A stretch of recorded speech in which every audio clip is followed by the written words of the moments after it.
everybody, and welcome to the SOE Webcast. Today we are featuring Clone War Adventures because today is its anniversary. First anniversary. You excited? Today I've got with me, I've got the Senior Producer Todd Carson. Hello. And the Lead Artist, is that your title correctly? Art Director. Yeah. The Art Director, sorry, I always get that wrong. Kelsey McNair. Hi, everybody. Great, so let's get started and tell us a little about the excitement for the first anniversary for Clone Wars. All right.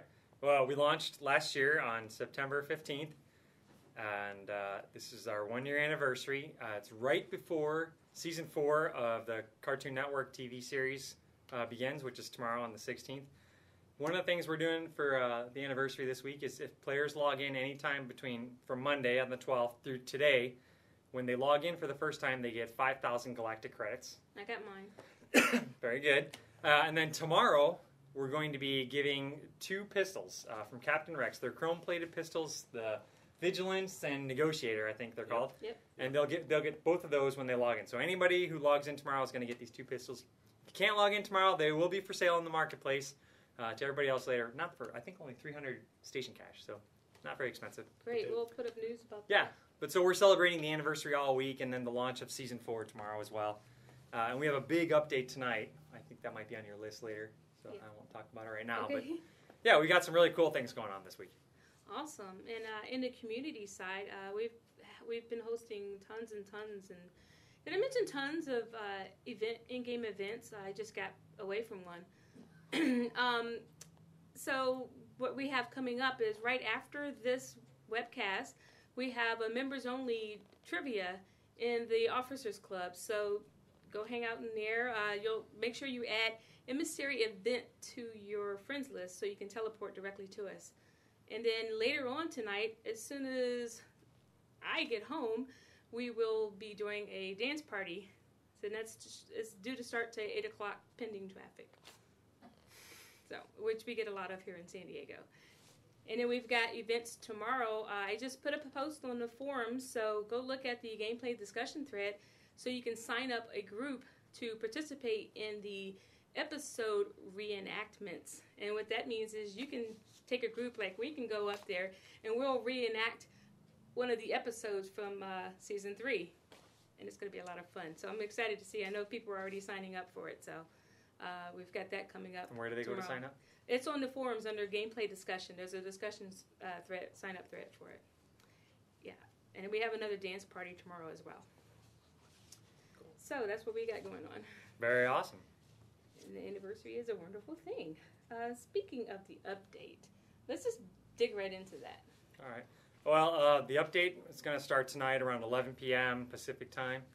It'll probably take a couple hours, so the servers will be down for a few hours. Excuse me. And we got several big features going in with this update. The first one is a house rating system. So it's going to change the way housing works a little bit. Right now, you go in, you give a thumbs up or a thumbs down on somebody else's house, which is nice, but it doesn't give you a lot of information. So this new system is going to allow you to search for top-rated houses. It's going to be based on a 5-star system. So everyone's house will be defaulted to 3 stars. And then as people come in, they can vote and change that. And so obviously, you'll be skewed one way or the other, or stay the same. But the more votes you have, the harder it will be, obviously, to change your current ranking. Let's see, what else? You'll be able to search from people on your friends list, search from people on your squad list. So you'll be able to go and find all their houses very quickly, find out what they're rated, how many pieces of furniture they have. Obviously, put your house up for rating Now, the key to this is when you go into any one of your housing units, whether it's, Mustafar housing or Iceberg 3 housing or the Attack Cruiser housing or even your Jedi house, you can build up furniture, you can edit it and make whatever you want to in there, but you won't be able to have your house rated until you actually publish your house. So there's a little button on a pop-up, one of the icons says publish. You hit that button. Now you can no longer make changes to your house while it's up for being rated. And the idea there is you don't want people changing things up. If you're giving someone 4 stars on their house, then you're giving it based on how it looks now. If they're going to make changes to it, so if you go back and say, I unpublished my house, I want to make some changes to it, then you lose all the votes you had. Right. So you really don't want to publish your house until you've got it to where, it looks good to you. Or you're just going to risk losing all those votes. So if you're getting some bad votes, then maybe you do want to unpublish it and change it up. Over again, yeah. But that's also why we have multiple housing lots available. You put one out there and you get some votes on it. You want to do something different, you get one of the other housing lots and you start making some changes. So that's a big feature that we have coming out. Yes, it's a great feature. Yeah, it's and we've actually that feature is also in Free Realms. We took a lot of the features and the code base that they used in Free Realms and we ported it over to Clone Wars. Made some changes. One of the other things you'll see is when you click on someone's profile and you go to look at all their houses, their name will actually be up on top, and you can kind of go back and forth between your houses, their house, and see how they're rated, how many pieces of furniture they have. I don't know what else, their scores, what modules they have, things like that. So there's some other cool features in there. So that's one. Right. The second big feature that we're introducing is tournaments and events calendar. I love it. That's really cool because what we're doing with that is there's a calendar. It's going to be when you open up the activity portal, the little green button on the bottom with the play arrow. When you open that up, there's going to be a big panel in the top corner that says event calendar. You click on that, it literally brings up a calendar of the month with each day. During each day, there's going to be 1 to 3 or 4 different events run. And those events are a particular stage from a particular mini game that everyone can play. And we're going to keep scores that day. And the winners actually get some really cool stuff. So that the top few places will get prizes. But it's also a chance for people that aren't Jedi members will be able to have a chance to play a stage that they don't normally have access to. It's really going to call out scores just from that day. So, it's not someone who's, playing over and over to get the best score ever for weeks at a time. It's like, hey, go in and take your chance today. So you really be able to do some good competition. And then the last thing is that for you and the community team and our CS team, we're also going to have events, player events up there. So as long as, we get enough notice from you guys, and we're going to have, a house party or, whatever, a pod racing event or speeder bike racing event. Yeah. That's my favorite.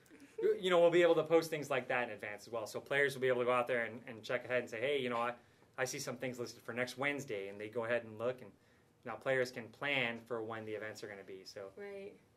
Our next step for that, not right now, but our next step will be to have squads be able to also host events on there. Ooh. So that's something up and coming. If you have that suggestion, keep in mind we're looking to do that in a few months. But right now, the events calendar is the big thing. I'm really excited about the events calendar because right now I've been posting the list of the events on the forums, and it covers a lot of our players, but there's a good majority of players who do not visit the forums. So them being able to see the events in game, I think, is going to help a lot too. Not that we have problems with turnout at our events because we have a ton of people at our events, but I think that will give them like another way of easily seeing when an event is taking place. Right. So. Well, and I was just talking in our strategy meeting today about running more events and running events on the weekends, and I know you're working on that with our CS group, so that'll be nice to see, events around on the weekends or later in the evenings when some of our players just can't quite get to it during normal hours. Right.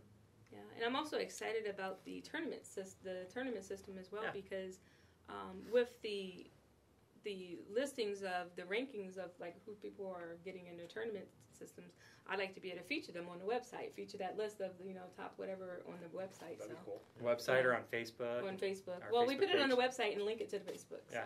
Yeah, I think just to give people a little bit more props for coming in first. And I ran speeder bike racing yesterday, and I came in first a couple of the races, so I'd see my name up on the top, so I'd like that. You're not allowed to participate in those, I thought. Oh. Just kidding. Nobody told me. I won't participate in the lightsaber duels, though, because I'm not very good at the lightsaber duels. Every time I play it, people beat me. Well, one of the other things I want to talk about, jumping back to the features coming out, with the house rating system, and that Kelsey has been doing actually a lot of work himself and with his art team on getting us new stuff for housing. So yeah, nice. we've been taking a lot of the different props that you'll find scattered all throughout the Jedi Temple, and turning them into different props that you can buy to deck out your housing plots. So just trying to really give everybody a nice variety of things to work with. And like some of the examples from the past few weeks. Like turrets. The turrets. I know those have been those were requested on the forums, have been hugely popular. Really adding some interactive elements to the houses so that you can defend your turf and really make it feel like it's got more of a action sort of backdrop. Yeah, those are cool. They're the turrets right from the tower defense game, Republic Defender. Sorry, that's what we call it. And so it's kind of cool. You can take those and kind of almost build your own little grid. Yeah. And they're interactive too, because you click on them and they make a little effect on it. Yep. I love it. Absolutely. Yeah, and then you also have like things like the items that come from the hangar, like different objects that you'll find going around the hangar, and there's a lot of objects you guys added. It's been keeping me busy putting up website articles, I tell you that. Yeah. I tell you, we've looked at some of the houses that people have created lately, and it's awesome. Yeah, I mean, really, really cool stuff. Stuff that looks like to bring castles. them in as designers. I mean, it's really amazing stuff. Awesome environments. Yeah. Really impressive. Oh, and that's another thing. So we also have some changes coming out this week to the house edit UI. So when you're in your house and you're trying to place furniture, there's a few changes to make it a little more accessible. If you want to buy new pieces of furniture, either with credits or station cash, we're making that a little more accessible to players. So hopefully they'll have more fun with their housing. And stairs. Yes, we're adding stairs. Hey, I didn't know about that. That's awesome. No, I know that people make their own stairs, so yeah, we'll definitely put some stairs in there. Nice. Thanks for the cue, Robin. That was good. Very cool.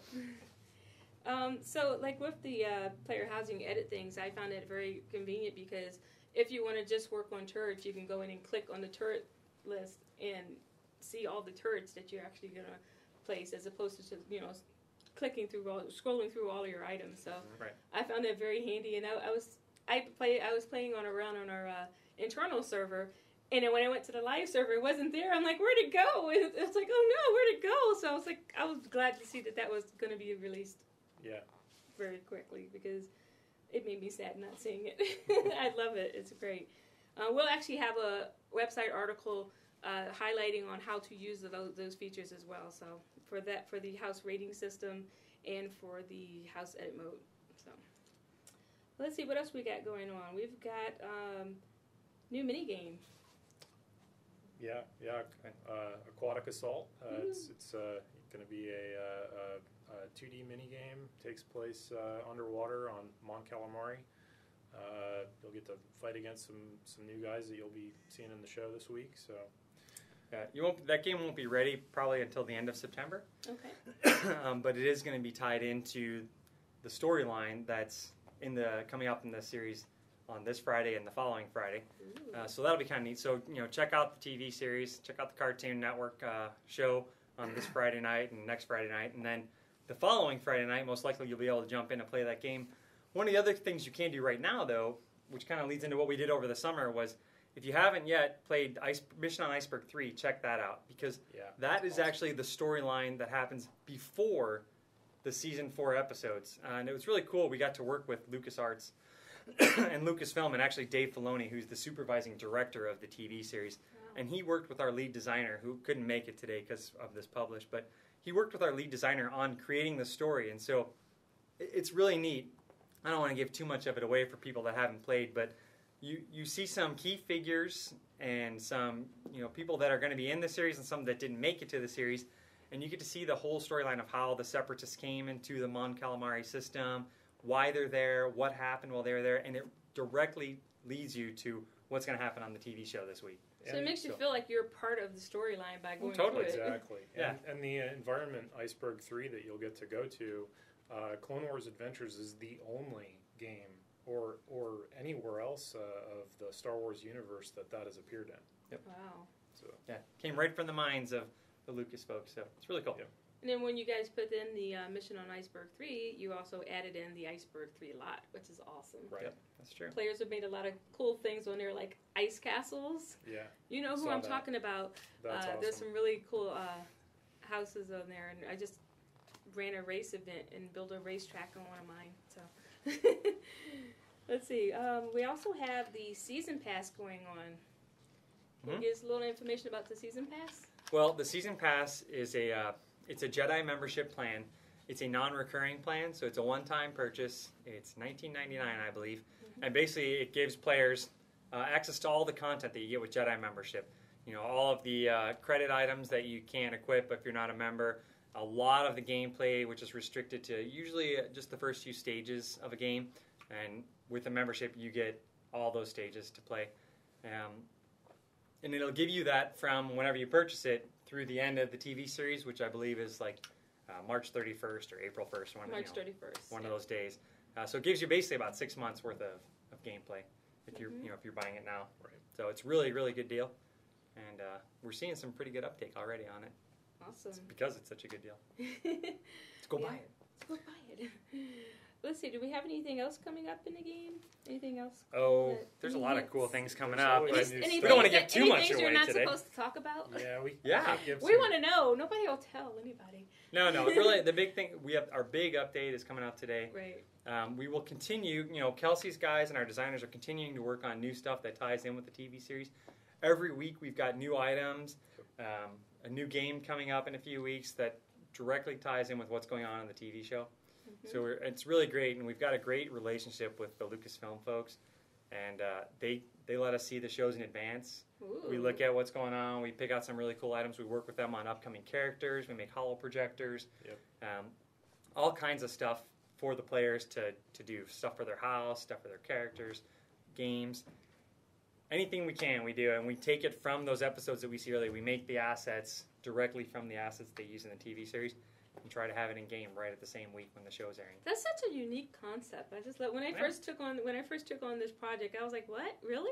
That's really cool. I love it." One of the other things that we've done... It's challenging, but it's fun. Yeah. Well, last year when we launched, we weren't doing our publishes. We weren't updating the game until Friday night after the show aired. Mm-hmm. And as we've developed this relationship with the Lucas folks, they're now okay with us showing our content before the show airs. So we have content that's relevant to the TV show that's actually coming out into the game on Friday morning before the show airs. So while you're watching the show, if you put in a new gear, you can be wearing the gear before the character even appears. Yep. I love it. Yep. That's great. A sneak right. preview. That is great. Let's see, any closing remarks? Anything else you want to lead off with? No, we love to get feedback from the players. Yeah. I mean, whether it's in-game or through our customer service or on the community and Facebook, on our forums, we love getting feedback, and we are very driven by what players want. Yep. What Keep telling us what you want. Yeah, what do they see on the show that they like? What do they like to do in the game?